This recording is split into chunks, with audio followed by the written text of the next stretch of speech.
Ok, ok, entonces fíjate, vamos a ver hoy lo que es parte de la continuación del sistema de costos por proceso y departamento. Okay. Ya va,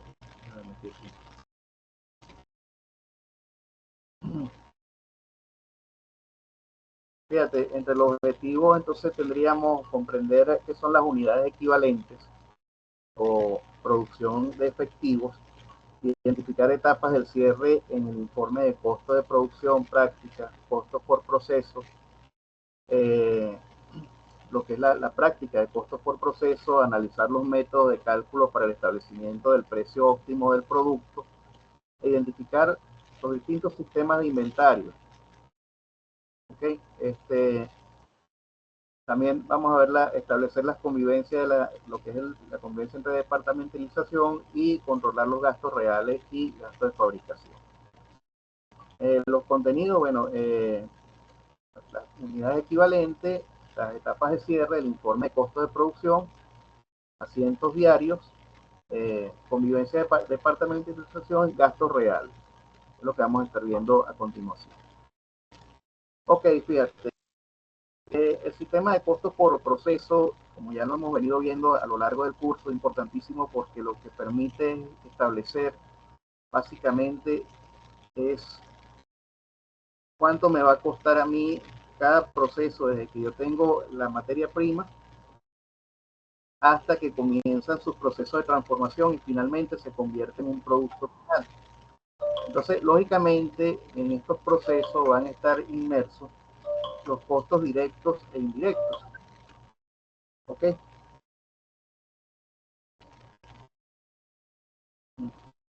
Van a estar inmersos los costos directos e indirectos y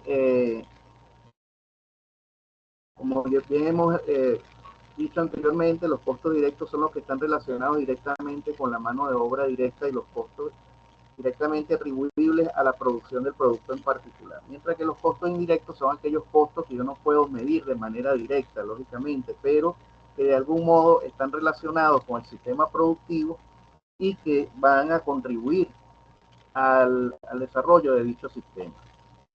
¿Okay?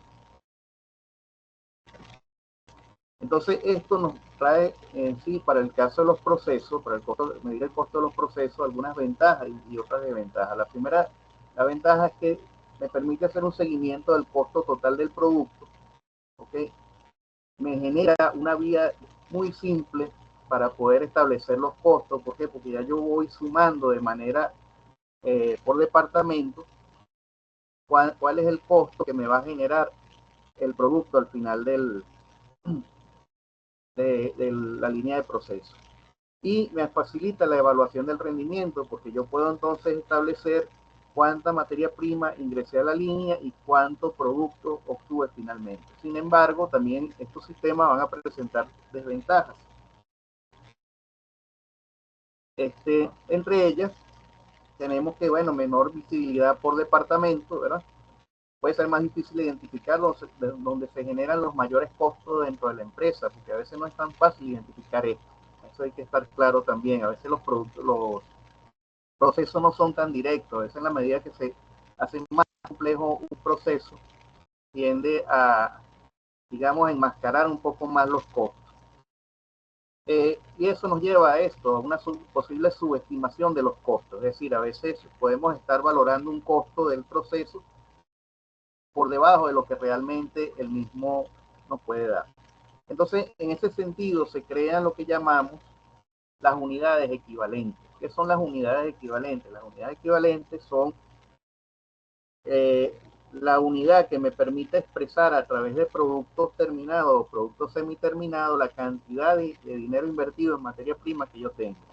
Por ejemplo, en el caso, tú me dices que estás trabajando con una línea de pan, ¿verdad? O un alimento, mejor dicho, un alimento con características especiales para personas con requerimientos especiales de nutrición. En este caso, lógicamente, para tú elaborar el producto, tú tienes que partir de una materia prima, ¿cierto? Entonces, ¿qué pasa? Que a la final, esa materia prima se va a traducir en unidades realizadas. en este caso, si supongamos que tú estás vendiendo un polvo con proteína especial para personas celíacas, ¿okay? Ese polvo, lógicamente, o ese granulado va a venir o va a salir al mercado presentado en diferentes presentaciones, valga la redundancia. Ahora, la presentación de 250 gramos, de 500 gramos, de 1 kilo, cualquiera que sea, esos son los productos terminados. Y es lo que te permite a ti entonces medir a través de unidades equivalentes cuánta materia prima utilizaste y cuánto producto generaste. Entonces, eso de algún modo crea una relación entre lo que sería la cantidad de dinero invertido en la materia prima y la cantidad de producto que obtuve al final del proceso. En este caso, fíjate, allí hay un ejemplo, ¿no? en la gráfica, donde puedes observar que hay un proceso para la elaboración de una bebida alcohólica. En este caso, al final se obtiene vino blanco, vino tinto y vino rosado. Sin embargo, fíjate que todos ellos pasan por el mismo proceso. Y esto también tiene que ver mucho con lo que era recuerdan cuando vimos la parte de costos por pedido específico, donde hablábamos de que el costo por pedido específico era un costo que la empresa generaba en un proceso en el cual adaptaba su línea de producción para poder generar un producto que no es rutinario en su línea, pero que sí, a través de un proceso de adaptación, se puede llevar a cabo. ¿Okay? ¿Estamos claros hasta allí entonces lo que es el costo equivalente? Sí. Ok, perfecto. Bien. Ahora, para medir el costo equivalente o las unidades equivalentes, ¿verdad? Es simplemente multiplicar, fíjate, aparece la fórmula que está allí. Unidad equivalente es igual a las unidades físicas completas, es decir, el producto completo que yo saqué, más el grado de terminación de las unidades en proceso multiplicado por las unidades físicas en proceso. Ahora, ¿qué es lo que me permite, por ejemplo, esta fórmula? Imagínate que se genera una línea, en una línea de producción se genera la entrada de 1 tonelada de materia prima, pero imagínate que por casos de mantenimiento la línea entra en parada y va a quedar una parte del producto realizado y otra parte del producto por realizar. Lógicamente, si ya yo manejo, ¿verdad?, una unidad equivalente entre lo que es el peso inicial y el peso final que debe salir, yo puedo establecer una relación que me permite a mí, a través de esta fórmula, saber exactamente, una vez que yo tengo contabilizadas las unidades que salieron, cuántas unidades quedaron por salir y que están en la línea de producción. Recordando siempre de que hay materiales y sustancias que hay que recordar que son perecederas, son delicadas, tienden a oxidarse fácilmente al tener contacto con el aire. Por ejemplo, las frutas, por hablarte de un alimento, son sustancias que si no materiales, mejor dicho, de tipo orgánico, que si no se manejan de manera rápida en la línea de proceso, pueden generar procesos de oscurecimiento, lo cual no es agradable, en este caso al consumidor, si hablamos de la industria de alimentos. Pero hay otros procesos que de repente tú no vas a tener ese problema de oscurecimiento del producto, porque no es un producto orgánico, pero sí te interesa saber durante el tiempo de parada cuánto se dejó de producir, ¿ok? Porque hay que recordar que en la industria, o sea, una parada de verdad, eso representa horas y horas de producción y horas de productos que no se están generando para su futura venta. Ok, entonces, fíjate, cuando tenemos la unidad de producción, nosotros ya al cerrar el ciclo del día, nosotros tenemos que hacer algunas operaciones que tienen que ver con la parte de los cierres, ¿ok? En este caso tenemos algunos elementos que nos permiten hacer esto. Uno es la elaboración de un estado financiero preliminar. ¿Qué es un estado financiero preliminar? Es cuando yo saco el balance de cuánto obtuve al final del día y cuánto invertí ese día para poder generar esa producción. Tenemos el cierre de cuentas de ingresos y gastos, que es cuando se hace el cierre de las cuentas temporales de ingresos y gastos, trasladando sus saldos a las cuentas de resultados del ejercicio de utilidad neta. Es decir, toda esa cantidad de material que yo utilicé ese día, eso lógicamente se traduce en una cantidad de dinero, ¿ok? Que yo debo, en la cual yo debo generar un asiento, ¿ok? ¿Qué es lo que se le llama un asiento? El asiento es el registro. En la industria todo debe estar registrado. ¿Por qué? Porque eso me permite a mí hacer la trazabilidad del producto, es decir, ubicar, ubicar los costos a lo largo de la línea, y también una vez que se haga una determinada parada por circunstancias de mantenimiento o falta de electricidad o cualquier otra circunstancia que obligue la línea a pararse, ya yo sé identificar en qué parte están los costos a través de este tipo de herramientas. Y lo otro, bueno, que tenemos es la revisión y auditoría, que es una auditoría simplemente comparar si lo que yo estoy obteniendo al final concuerda con las cantidades que yo introduje inicialmente en el proceso, ¿ok? Y también la correspondencia que existe entre los diferentes registros y las cantidades declaradas. Hay que recordar que en las empresas uno no trabaja solo, generalmente se trabaja con un personal que está a cargo de uno, o uno debe supervisar. Sin embargo, uno tiene que cuidar o generar una estrategia que le permita a uno corroborar si lo que ese personal está haciendo es correcto o no. En este caso, tenemos el recurso de la auditoría para eso.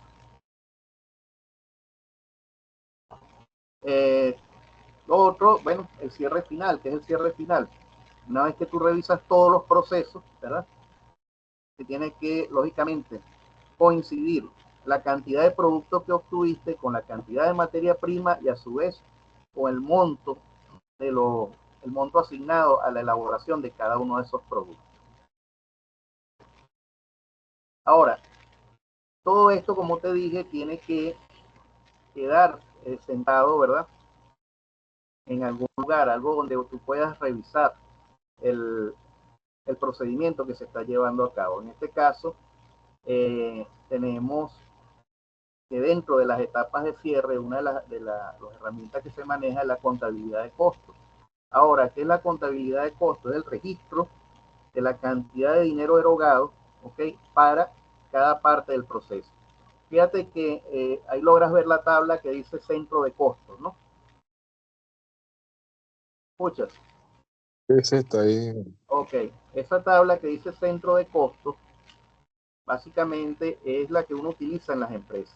¿Qué es un centro de costo? Un centro de costo es un código que yo creo para asignar una partida a un determinado costo referido a una parte específica del proceso.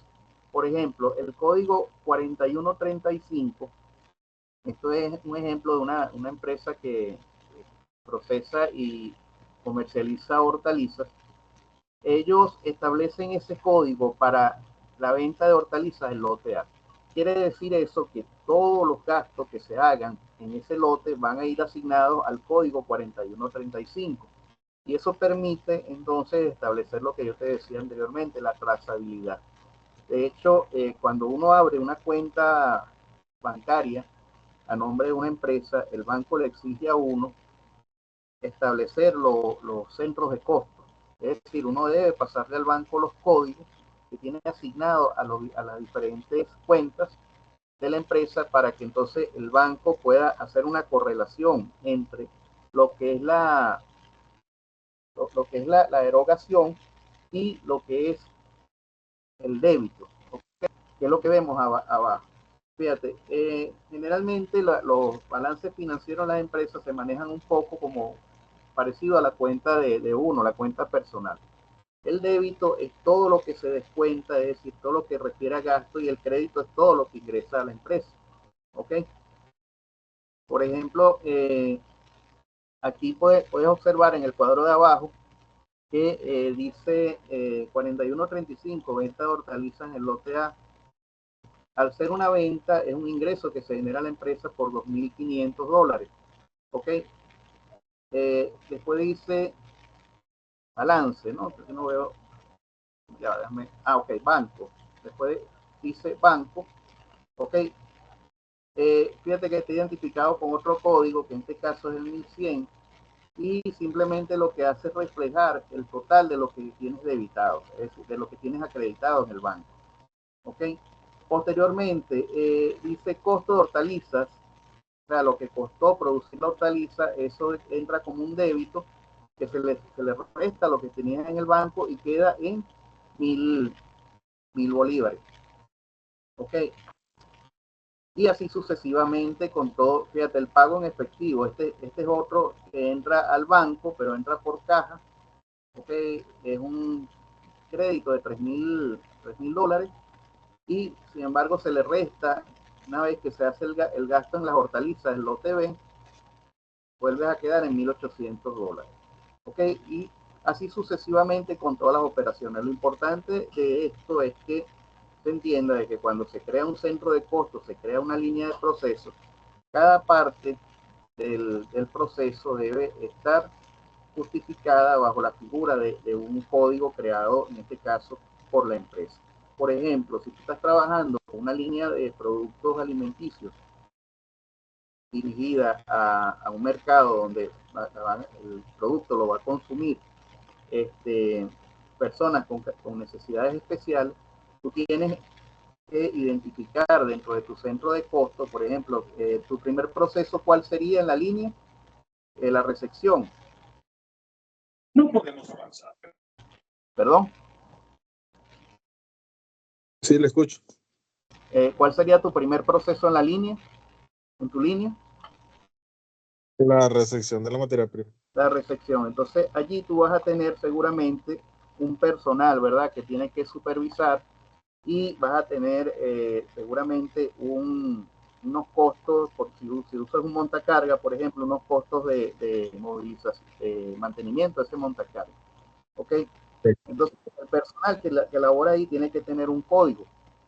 El montacarga tiene que tener un código, es decir, todo aquello donde tú vas a dirigir el dinero tienes que asignarle un código para tener como la particularización, ¿ok? A dónde fue dirigido ese dinero, ¿te entiendes? Es identificar el centro de costo, ¿no? Sí, sí, o sea, cada proceso, es decir, donde tú vayas a invertir el dinero, es decir, donde vayas a erogar ese dinero, eso tiene que estar identificado con un código referido al centro de costo. Sí, O porque sea, así de manera que tú puedes, dime. los gastos fueron se gastaron $1,000 distribuidos en tales centros de costo y tal centro de costo. Exactamente, porque eso es lo que te permite a ti entonces hacer la trazabilidad de ese dinero, es decir, que tú puedas rastrear exactamente a dónde fue el dinero. Esa es la intención del centro de costo. Entonces, cuando ustedes hagan su proyecto final, tienen que establecer los centros de costo. Es decir, tienen que establecer de acuerdo a... Por eso que todavía no hemos visto la parte de balance financiero, pero más adelante cuando veamos balance financiero van a ver que eso tiene que cuadrar cómo distribuye uno el dinero en el tiempo.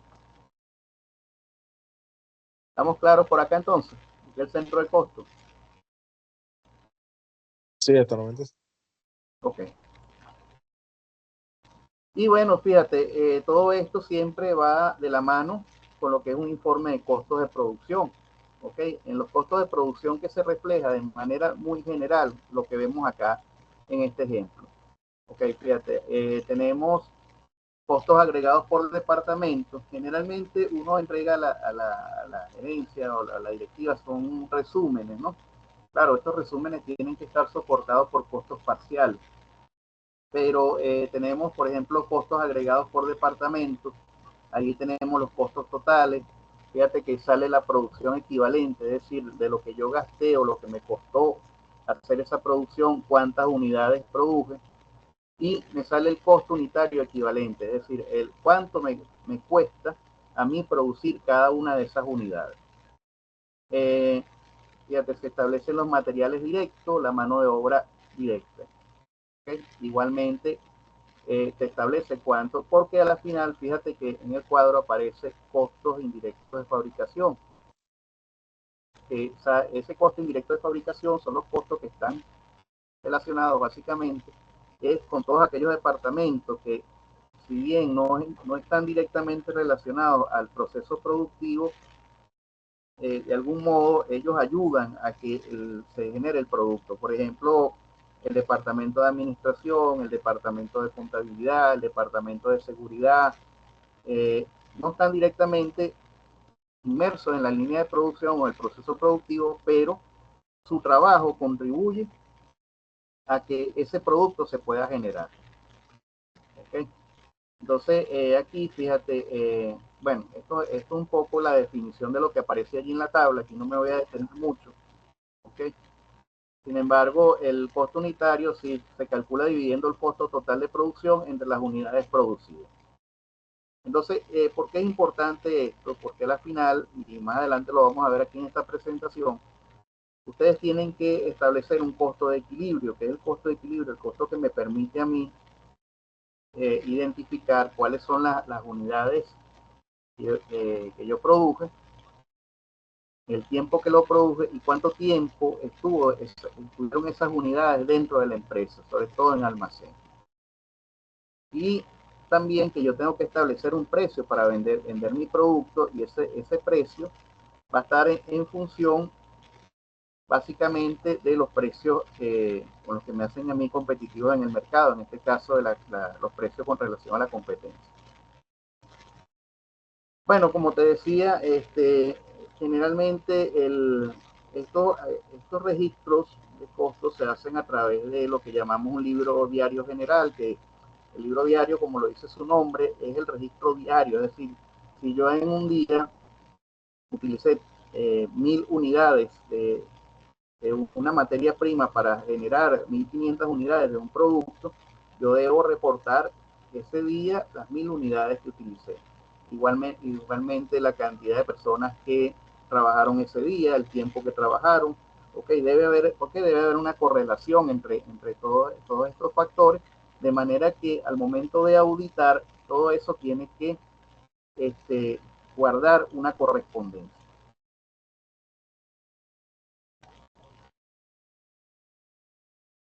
Ok, entonces, cuando hablamos fíjate, ajustes contables dobles y preparación de estados financieros, básicamente lo que uno hace es comparar los totales contra sus orígenes.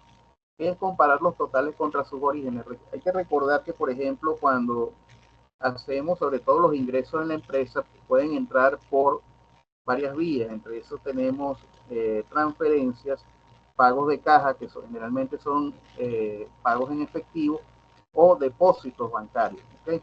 Entonces, todo, lógicamente, cada uno de esos elementos tiene que tener un código, y al final, cuando yo sumo todos los códigos, estos ingresos tienen que darme un total que debe ser igual al total del balance general.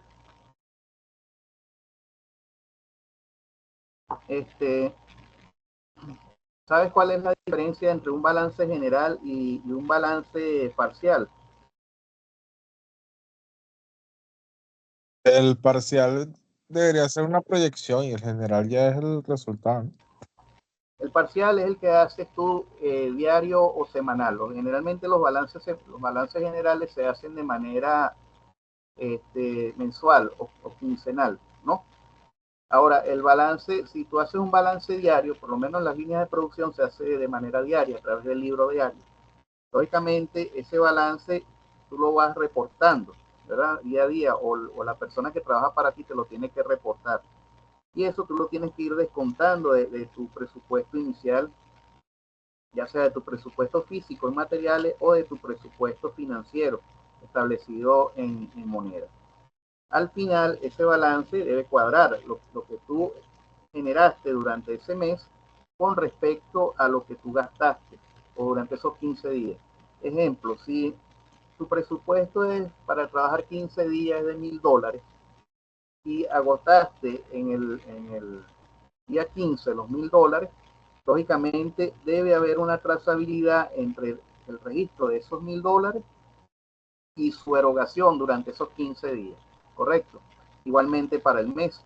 Entonces, cuando hacemos el balance general, básicamente, de manera muy resumida, lo que establecemos es los ingresos y egresos que ha tenido la empresa o la línea de producción a través de ese periodo de tiempo.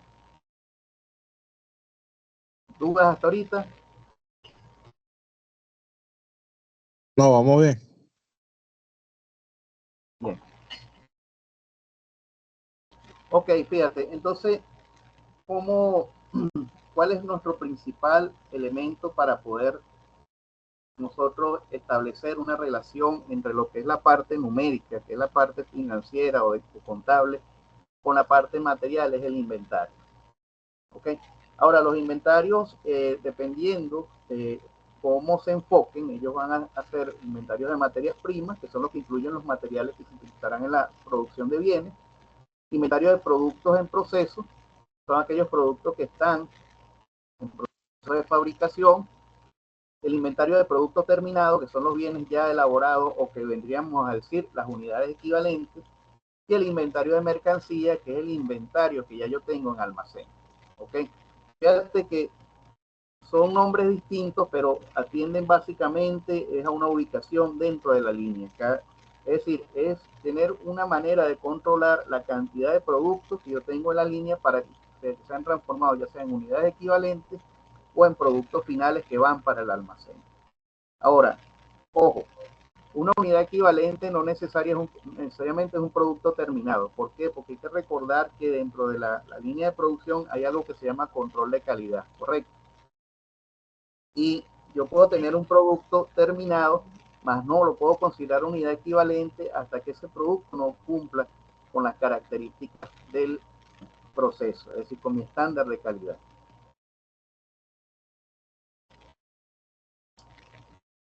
Ok, entonces fíjate, para lo que es el control de inventario vamos a tener básicamente dos métodos. Tenemos el método FIFO, que es el método que se utiliza en la empresa de alimentos. ¿Por qué? Porque él trabaja en función de lo que establecen sus siglas. FIFO es First In, First Out. Es decir, lo primero que entra es lo primero que sale. ¿Ok? Y es lógico porque estamos trabajando con productos que tienen fechas de caducidad. Entonces, fíjate, ¿qué es lo que hace, qué es lo que caracteriza este método? Si vemos el cuadro, ¿ves bien el cuadro allí? ¿Puedes ver la ampliación?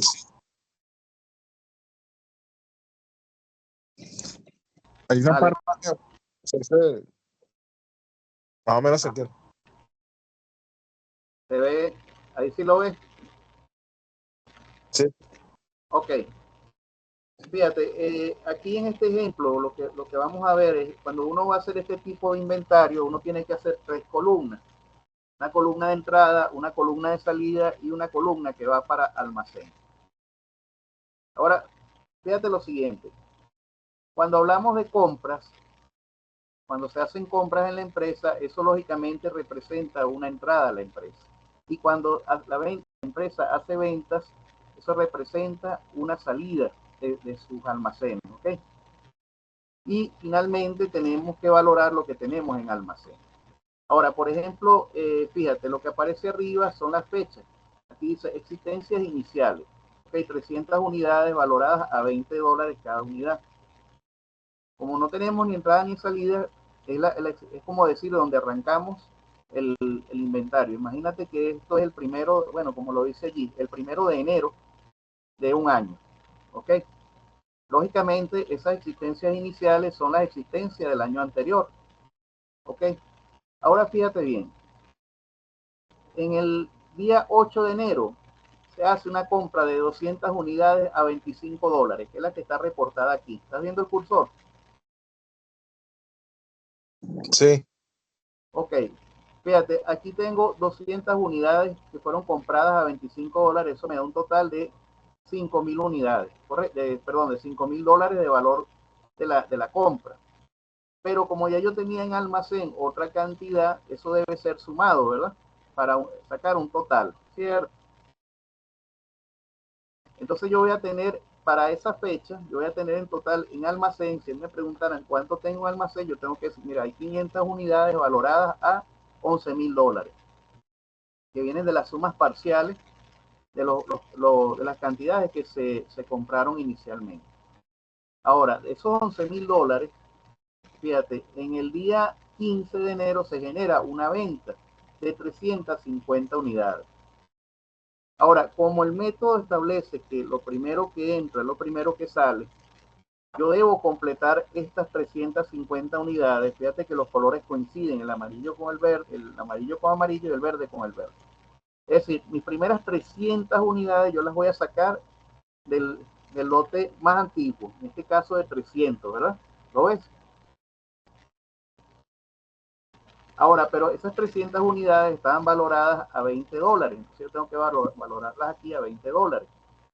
Mientras que las otras unidades, las que me faltan para completar las 350, las tengo que sacar entonces del otro lote que me queda, que saldrían de estas 200 que están aquí, que están valoradas a $25. Ahora, el monto total de esa venta sería de 6,750. Lógicamente, cuando yo le resto a 6,750 los $11,000, me va a quedar el monto total que yo tengo en almacén en ese momento, es decir, el valor de los productos que yo tengo en almacén. Ahora, si yo tenía 200 unidades y gasté de esas unidades, o vendí, mejor dicho, 50 unidades, lógicamente me van a quedar 150 unidades, que son las que aparecen aquí, valoradas a $25, son 3,750. Fíjate, después me dice que en el día 22 se genera una compra, es decir, entra nuevamente producto al almacén, compraron 450 unidades, ¿ok? A razón de $30 y eso da $13,500. Entonces, cuando yo sumo lo que tenía más lo nuevo que entró, tengo $17,250 ahí en almacén. ¿Y con cuántas unidades tenía? Bueno, 150 que me quedaban más 450 me va a dar 600. ¿Me sigues hasta ahorita? ¿Tienes duda con esto que estoy explicando? No, estamos bien con el tema del inventario. Ok, perfecto. Entonces, tengo 600 unidades. Perfecto. Entonces, esas 600 unidades, fíjate que después se genera otra venta, es decir, otra salida de almacén. Al salir de almacén, pero en este caso vendieron 390 unidades. O sea, como yo tengo que completar estas 390 unidades con las primeras que salieron, que en este caso son 150, estas se me agotan, eran las que tenían más de fecha más antigua, digámoslo así. Yo tengo que completar con estas otras cuatro, de las que me quedan de 450. Entonces, al final me quedan 210 unidades en almacén con $30, valoradas a $30, y eso me da un total de $6,300, que sería o sea, ese sería mi valor de almacén a esta fecha. ¿Okay? Y así sucesivamente se va repitiendo el ciclo en el caso del método FIFO. Fíjate que hay una leyenda de colores aquí que establece lo que son las primeras mercancías en salir y las segundas mercancías en salir. ¿Okay? Y esto generalmente se usa en empresas como la que estás trabajando tú, que es el caso de la empresa, en este caso, la empresa alimenticia. Ok, fíjate, entonces vamos a tener otro método después, que es lo que llamamos el método promedio medio ponderado. ¿Okay? El método LIFO es muy similar al anterior. No establecí aquí un ejemplo que es muy similar, solo que se invierten los órdenes de salida. El LIFO es lo último en entrar, es lo primero en salir. En este caso, esto se aplica mucho cuando tenemos alta rotación de productos no perecederos. ¿Ok? Entonces, generalmente lo último en entrar es lo primero en salir porque, como nos interesa, es reponer inventario al costo más actualizado, entonces tiende a utilizarse este método. ¿Ok? Pero es muy utilizado cuando no son productos perecederos. Eso quiero dejarlo claro. Ahora fíjate aquí, este método, el promedio o precio, aquí debería decir precio medio ponderado. Me que ahí se me fue la palabra promedio, pero es precio. Ok, yo ahorita lo voy a corregir antes de subir la presentación a la plataforma. El precio medio ponderado lo que hace es calcularte un peso promedio de tanto de las entradas o salidas de los productos. Por ejemplo, aquí no se ve muy claramente, pero básicamente él lo que hace es, fíjate, tengo igualmente una existencia inicial, ok, 300 productos a $20 me da $6,000. Y hay una compra, en este caso de 200 productos a $25.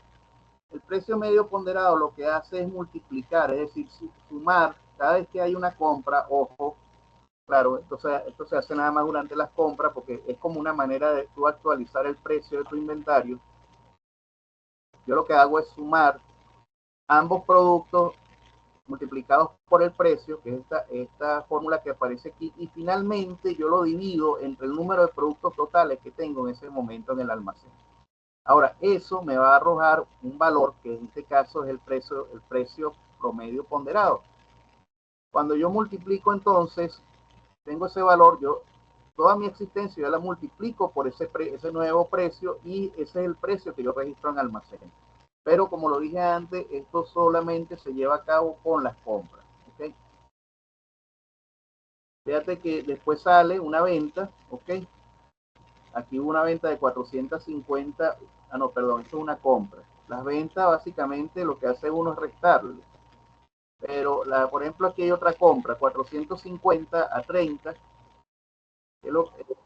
se toman entonces los 450, se multiplican por el precio que fue comprado y se le suma el precio, la cantidad anterior por el precio que teníamos anteriormente. Y obtengo nuevamente un valor de 18.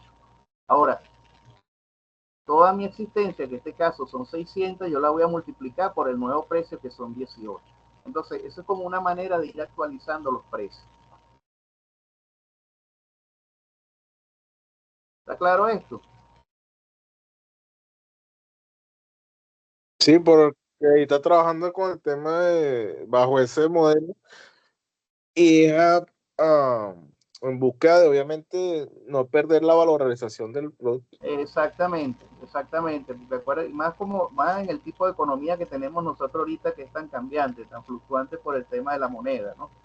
Entonces, esto más o menos es lo que hacen actualmente muchos comerciantes. O sea, bueno, mira, yo tengo en almacén tanto, compré al precio de hoy tanto, y entonces van promediando, van prorrateando el precio actual para poderlo ir ajustando al tiempo. Lo que pasa es que, claro, aquí en el país, este prorrateo lo hacen como por 5, ¿no? Después lo multiplican como por 5 porque no sé si recuerdas la época de la hiperinflación donde constantemente los precios cambiaban. Sí, le pasa que es una manera de proteger capital y hoy en día, en teoría, el comerciante se puede, digamos que proyectar porque hay una moneda dolarizada, que aunque el único país donde se desvaloriza o pierde valor es aquí, pero de una forma u otra se mantiene, se puede Claro, proyectar. pero fíjate que a la larga no han podido, si se quiere, afectar en mayor medida la estabilidad de esa moneda, porque ¿qué es lo que le da realmente el valor al dólar? Es la confianza que la gente deposita en él, sobre todo los gobiernos. Pero entonces, por más que han tratado desde el punto de vista político, desde el punto de vista económico, de boicotear el valor de esa moneda, terminaron más bien teniendo que aceptarla porque no se dieron cuenta de que ya el bolívar no tenía capacidad de pago. Entonces, el ¿No? dólar lo que ha permitido... Aunque ellos han querido usar otro tipo de moneda como la cripto y otras cosas, Sí, la gente en el mercado es la que de una forma u otra hizo o estableció el dólar como la moneda. sí. Claro, porque ¿qué fue lo que trajo la hiperinflación? Que el dólar permite, permitió establecer como una unidad de referencia, porque realmente la economía, a pesar de que se dice que está dolarizada, aún formalmente no lo está. Nuestra política monetaria y nuestra política fiscal no está oficialmente dolarizada a nivel de la Constitución. Entonces, sin embargo, hay leyes ya que permiten el pago en esa moneda, ¿no? Pero fue la única manera de cerrar esa brecha entre lo que eran los costos de producción y los costos de adquisición de una mercancía. Sí, dolarizado en el sentido porque es el punto de referencia. Sí, sí, exacto. Exacto. ¿Qué pasaba antes? No, y que si tú te pones a ver lo que te digo, el tema de la confianza de la moneda, es que, oye, la gente se ve motivada a invertir. Al verse motivado a invertir, los estados se liberan de la carga fiscal, si se quiere, y es la empresa privada la que absorbe y genera el empleo. En este caso, aquí lo que ha pasado es que durante muchos años el Estado se dedicó a querer monopolizar el empleo y terminó generando ese elefante blanco que vemos ahorita. Eso es el problema. Pero bueno, esto más o menos es lo que uno aplica a modo de microeconomía para poder mantener un precio estable dentro de lo que es la parte de los inventarios. ¿Okay? Ahora, fíjate, lo que vamos a ver a continuación. Ajá, dime. Antes era prohibido, era un delito hablar de dólares y todo se manejaba. Bueno, sí, fíjate que ellos fue tanto así que se vieron obligados incluso ellos ya no te hablan ni de petro, ellos te hablan es de dólares. O sea, y tuvieron que tomar el dólar como una referencia. La hiperinflación era tal, no había forma de controlar, porque lo que hoy costaba 5 bolívares, mañana costaba 15. Sí, exacto. Sí, pues, es una moneda que la gente no tenía confianza en ella, o sea, y a nivel internacional menos. Porque es que el problema de las hiperinflaciones, Alejandro, es que todo se basa en eso, en la confianza en la moneda. ¿Qué es lo que sucede? Que tú no puedes invertir dinero en un país donde tú no tienes garantía de que vas a poder utilizar tu dinero para expandir la empresa y mucho menos tienes garantía de que te van a respetar la empresa. Entonces, eso es una de las cosas que también afectó mucho desde el punto de vista inflacionario al país. Aquí porque, mira, te digo algo, aquí lo disimularon, pero si quieres, yo te invito, cuando termines la clase, entra y busca billetes de Zimbabue, para que veas que ahí van a aparecer billetes de 1 trillón, de 2 trillones de dólares zimbabuenses, y allá no, tú por eso no comprabas un pan en el mercado de Zimbabue. Porque allá sí no disimularon la hiperinflación, allá se dieron con todo, y bueno, aquí lo que hicieron fue irle quitando ceros a la cuestión, pero sin embargo, se alcanzó un nivel muy similar. Lo que pasa es que aquí no emitieron los billetes pero ya cuando tú en una economía, y eso afecta mucho a las empresas, porque se trata entonces de disponibilidad de efectivo, que es lo que respalda el dinero. ¿Okay? Si no, sumarle todos los ceros que le han quitado a esta moneda. Sí. Entonces, en una economía, cuando tú no tienes respaldo de tu moneda, bueno, se hace más débil todavía. Y eso era por eso que te digo, al final tuvieron que morir con el dólar, si quieran o no. Entonces, fíjate, una de las cosas también que uno tiene que manejar en los inventarios, Alejandro, una vez que ya uno define qué modelo de inventario va a utilizar, es el establecer un modelo que me permita a mí calcular las cantidades necesarias que yo tengo que tener en materia prima, ya sea en almacén de materia prima o en almacén de producto terminado, de manera que me permita prever los tiempos que yo tengo que pedir nuevamente esa materia prima a los proveedores. ¿Okay? Porque hay que recordar que uno no va a producir la materia prima, generalmente uno se la compra a un proveedor. En este caso, uno de los modelos más efectivos para medir esto es el modelo de Wilson, el modelo que viene a continuación.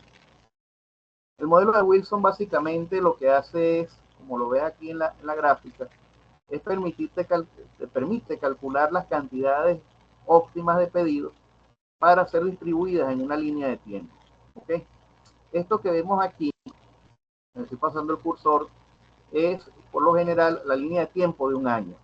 Entonces lo que yo hago es establecer a través de este modelo los tiempos mínimos que yo tengo que tener para distribuir mi producción en el año, y este tiempo T, que es el que aparece aquí más pequeño, es como decir el tiempo que tarda el proveedor en entregarte la mercancía.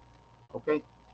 De manera que entonces yo puedo calcular dentro de esta área, fíjate que arranco siempre de una cantidad máxima óptima, es decir, que esto lo que me indica es que no pido de más ni pido de menos, sino pido exactamente lo que necesito para poder soportar esta cantidad de tiempo que está acá. ¿Ok? Tomando en consideración este tiempo T, que es el tiempo que tarda el proveedor. Ahora, si lógicamente en una empresa las rotaciones son muy altas, este tiempo T tendrá a ser más pequeño, ¿verdad?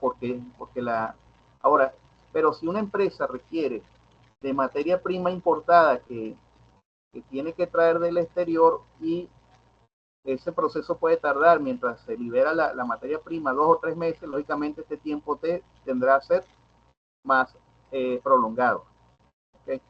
Entonces, como algo así como el tiempo justo que tú determinas en que tu proveedor te va a asegurar que la mercancía entre a la empresa de manera que no se detenga la producción.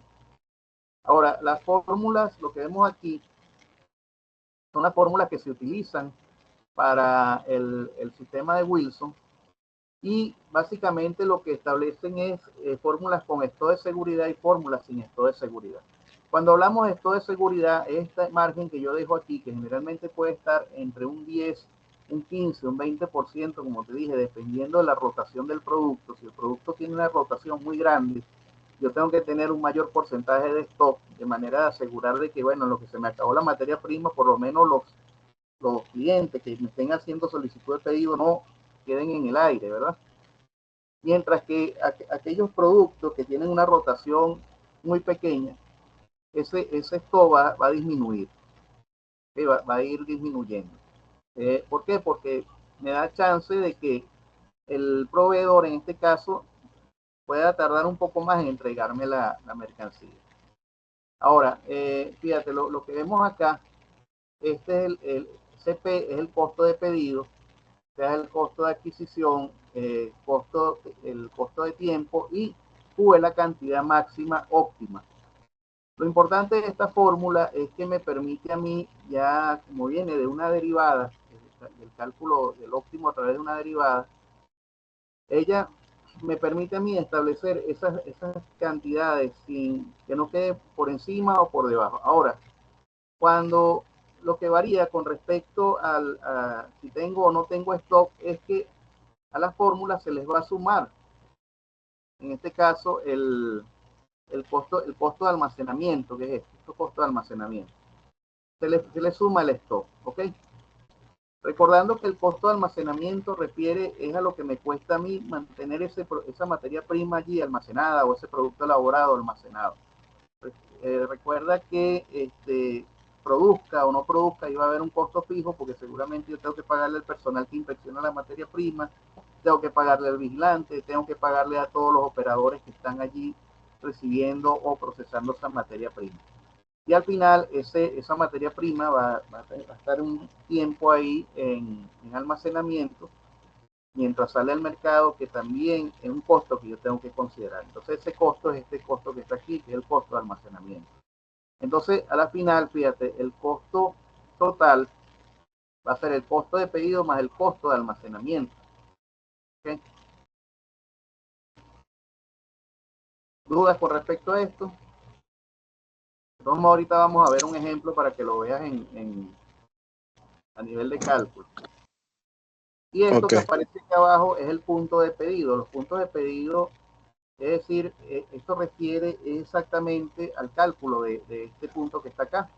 Es decir, cuando yo me veo en la necesidad de comenzar a hacer un nuevo pedido, de manera de que en la medida que pase el tiempo que el proveedor va a tardar, eso coincida con mi nueva entrega, y yo pueda tener nuevamente la cantidad óptima.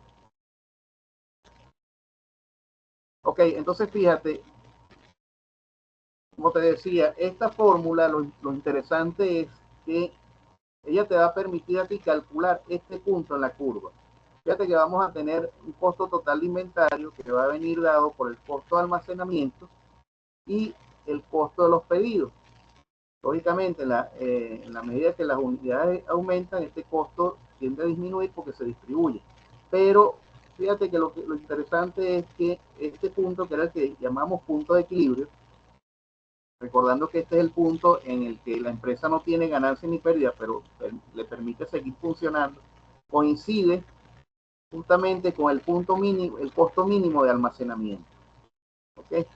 Esto es lo importante de esta fórmula.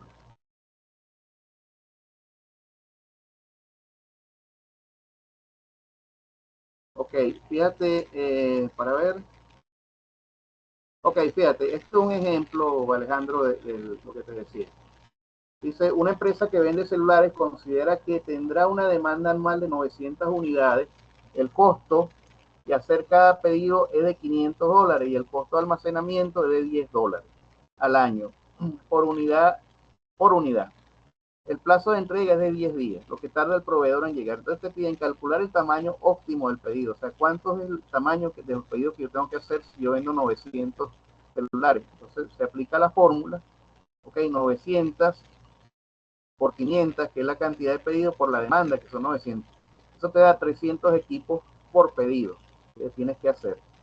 Después te dicen calcular el número de pedidos al año, es decir, cuántos pedidos yo voy a hacer al año. Bueno, yo tengo 900, esa es la demanda entre la cantidad entre la cantidad óptima. Entonces serían 900 equipos entre 300 equipos, eso me va a dar 3 pedidos al año que yo tengo que hacer. Posteriormente, debo calcular los días, el punto de pedido, ¿ok? Entonces,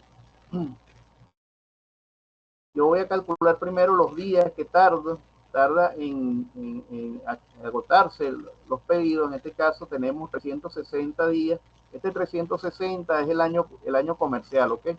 Son los 360 días, pero el año comercial, no del año calendario. Entre 3 pedidos al año, es decir, yo tengo que hacer un pedido cada 120 días. Pero yo tengo que calcular entonces el número de unidades mínimas que yo tengo que tener antes de llamar al proveedor, que es el punto de pedido. Eso se calcula, tengo el tiempo, que es lo que tarda en este caso el proveedor, que son 10 días, entre la demanda entre los 360 días del año comercial. Eso me da 25 unidades. Eso quiere decir que, por ejemplo, esta empresa, cuando ya llega a 25 unidades en su almacén, ok, ya él tiene que llamar al proveedor para que durante el transcurso de estos 10 días se le agoten estas 25 unidades y ellos vuelvan a tener aquí las 300 unidades, ok. Y fíjate, aquí, bueno, tendríamos, esto porque se corrió un poco, pero lógicamente, si estamos hablando de que el año se divide en 3 etapas, el primer punto de pedido corresponderá a los 120 días, el segundo a 240 y el tercero estará entre 240 y 360. Pero lo importante de este modelo es que se puede aplicar a diferentes casos. Otro modelo que se utiliza para calcular a veces la cantidad de pedidos son los modelos de correlación múltiple, ¿ok? Que es un modelo estadístico en el cual yo voy a tener una variable dependiente de 2, 3 o más variables independientes. En este caso, fíjate, aquí esto es un caso, valoración de costo de almacenamiento de 15 empresas distribuidoras de café molido. Tengo 15 empresas donde ellos tienen unos costos de producción, ¿ok? Costo de almacenamiento mensual y una demanda mensual. Es decir, la importancia de este tipo de herramientas es que me permite a mí entonces valorar a nivel de mercado cuál podría ser mi participación o mi estrategia de entrada al mercado. Porque es información que yo puedo obtener, sobre todo el caso de los costos. Ahora, en este caso, fíjate, lo que se hace es simplemente este tipo de operaciones. Tenemos 2 variables, en este caso me interesa saber cuál es el costo de producción en función del almacenamiento. Entonces yo digo, bueno, que el costo de almacenamiento va a ser X1 y la demanda mensual va a ser X2. Entonces yo voy generando el desarrollo de las operaciones que me establece esta columna. En la columna 1 sería multiplicar el precio 1 por la columna 2, ¿ok?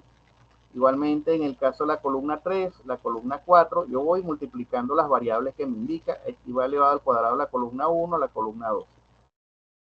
A la final, una vez que obtengo toda esta información, yo hago la sumatoria de cada una de las columnas, ¿ok?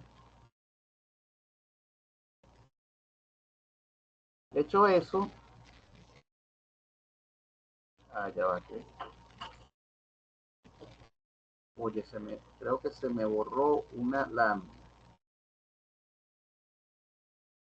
Sí,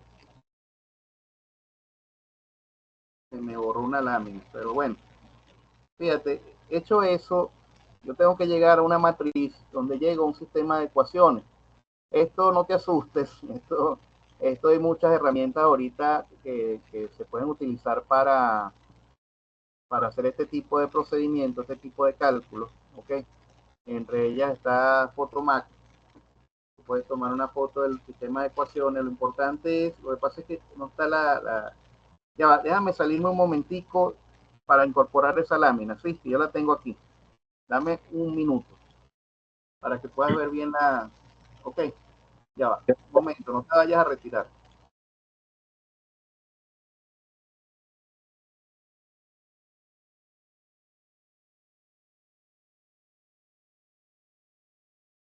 ¿Qué pasó? Vale.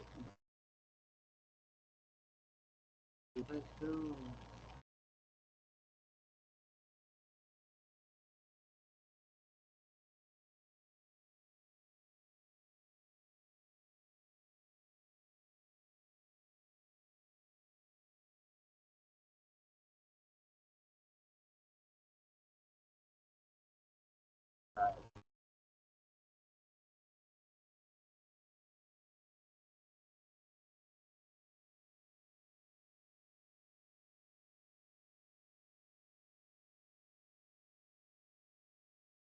Este...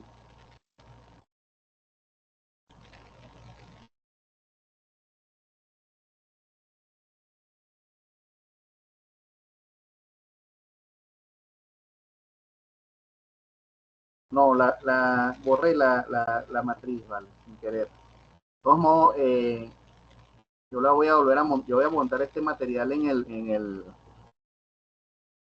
Talla, le incorporo la matriz, ¿ok? De todos modos, no te preocupes, la próxima clase tenemos que volver a ver este procedimiento ya más detallado y ahí vamos a ver cómo se calculan las matrices. Ahorita más que todo es para que lo conozcan, ¿ok? Pero se llama modelo de correlación lineal múltiple. Fíjate, entonces al final llegamos a esto, o sea, la matriz realmente es un sistema de ecuaciones donde yo voy a tener todo un desarrollo, ¿verdad? De las variables, es decir, donde fíjate que al final tengo 3 variables asociadas a una igualdad. Eso cuando yo resuelvo el sistema, en este caso, ya sea despejando o por alguno de los métodos matriciales, yo voy a obtener unos valores de ese coeficiente, que son los que estoy señalando aquí. Eso me permite a mí, entonces, generar esta fórmula, esta función que está aquí, ¿ok? En donde esto sería A, esto sería B, y esto sería B1 y B2. ¿Okay? Fíjate, en el caso de las variables X1 y X2, esas variables corresponden al costo de almacenamiento mensual y a la demanda mensual. Ahora, si yo, lo importante de este procedimiento es que yo puedo, a través del desarrollo de esta función, entonces, tomar cualquier valor que esté dentro de los parámetros que yo estoy midiendo y eso me va a arrojar un resultado directo, ¿ok? Calculado en relación a las variables que yo quiero medir. Por ejemplo, esto que aparece aquí son los promedios de esas variables. Si yo quisiera saber cuánto es el costo de producción en función del promedio, el costo de almacenamiento y el costo, y la demanda promedio me dice que mi costo de almacenamiento promedio va a ser de $111,16. ¿Okay? Ahora, ¿cuál es la otra ventaja? Que al yo manejar esta información, es decir, conozco los costos de la competencia, los costos de producción, conozco el costo de almacenamiento y conozco la demanda, yo puedo entonces establecer mi estrategia de entrada al mercado. Es decir, yo puedo jugar con cuánto me va a costar a mí generar el producto y en cuánto lo puedo vender. Ahora, en este caso, fíjate, el costo de almacenamiento, perdón, el costo de producción, si te pones a ver, a veces uno no lo puede sacar tan directamente, porque lógicamente esto es una información clasificada de la empresa. Pero yo sí puedo, a través de datos de demanda, es decir, por lo menos saber cuánto están comprando algunos proveedores de los otros productos, y en función del precio en el mercado y estableciendo un porcentaje realista, yo puedo establecer cuánto más o menos se está moviendo el costo de producción de esos proveedores. Y eso me permite a mí comparar, hacer una comparación con el costo de producción que tengo yo. Ahora, fíjate, a la final entonces, eso es lo que vamos a tener dentro de lo que es la departamentalización, ¿okay? General, o dividir el proceso en varios departamentos. Con ello, entonces, bueno, van a venir ventajas y desventajas, como en todo. La primera ventaja que vamos a tener es que la empresa se estructura con base en la especialización del trabajo. Es decir, en la medida que tú departamentalizas, la persona se va haciendo cada vez más especializada en el trabajo que genera. La dos es que permite la representación lógica de la organización de la empresa. ¿Por qué? Porque ya estableces tú una línea de tiempo y de trabajo en función de condiciones estructuradas y lógicas, ¿no? Se va a incrementar la eficiencia de las tareas porque todos entienden mejor sus funciones, ¿sí? Permite una mejor organización de la estructura de la empresa y un control más eficiente, pero también tiene la desventaja de que la división del trabajo puede obstaculizar que los departamentos colaboren entre ellos. Era lo que hablábamos inicialmente, ¿no? El tema de la falta de información que existe a veces entre los departamentos. Puede afectar el alcance de los objetivos generales de la empresa y los cambios pueden ser riesgosos porque los procesos de adaptación pueden ser muy lentos. Es decir, estos no son procesos que se generan de la noche a la mañana, eso hay que estar claro. Bueno, esto es un poco, Alejandro, ya digamos, de manera más teórica, lo que son los ítems que tienen que ser considerados dentro de un proceso de departamentalización. No voy a entrar mucho en detalle de ello porque es más que todo para consumo, para la lectura de ustedes, ¿ok? Pero sí hay que estar claro con las ventajas y desventajas que a veces nos traen. Y esto básicamente lo que nos permite a nosotros es establecer las estrategias que vamos a necesitar para poder hacer control de la producción. Fíjate, tenemos los gastos reales, gastos de fabricación aplicados, ¿ok? Control de las variaciones. Esto es lo que más me interesa a mí cuando voy a diseñar una departamentalización. Yo debo tener control del proceso, sobre todo de las variaciones de ese proceso. Y yo debo tener indicadores que me permitan a mí hacer el análisis de esas desviaciones. En este caso, ya sea un procedimiento de estadística descriptiva o el procedimiento que te acabo de enseñar anteriormente, que es el que me permite a mí establecer lo que es la correlación entre dos o más variables. Bueno, esto es un poco lo que habíamos hablado. Fíjate, tienen que considerar la distribución de los gastos de fabricación, el asiento diario, es decir, el registro, y cómo van a ser los procesos de distribución. Y fíjate que aquí se vuelve a hacer nuevamente énfasis a lo que es la importancia del control. ¿Okay? Aquí sí voy a detenerme un poco. Y dice que es fundamental que las empresas lleven un estricto control sobre la distribución de los gastos de fabricación para garantizar la precisión en el cálculo del costo unitario de la producción. Un error en la distribución podría afectar negativamente la rentabilidad y la toma de decisiones estratégicas. En resumen, la distribución adecuada de los gastos de fabricación y el uso correcto de los asientos de diario son procesos fundamentales para la contabilidad de costos para garantizar una gestión financiera precisa y eficiente de la empresa.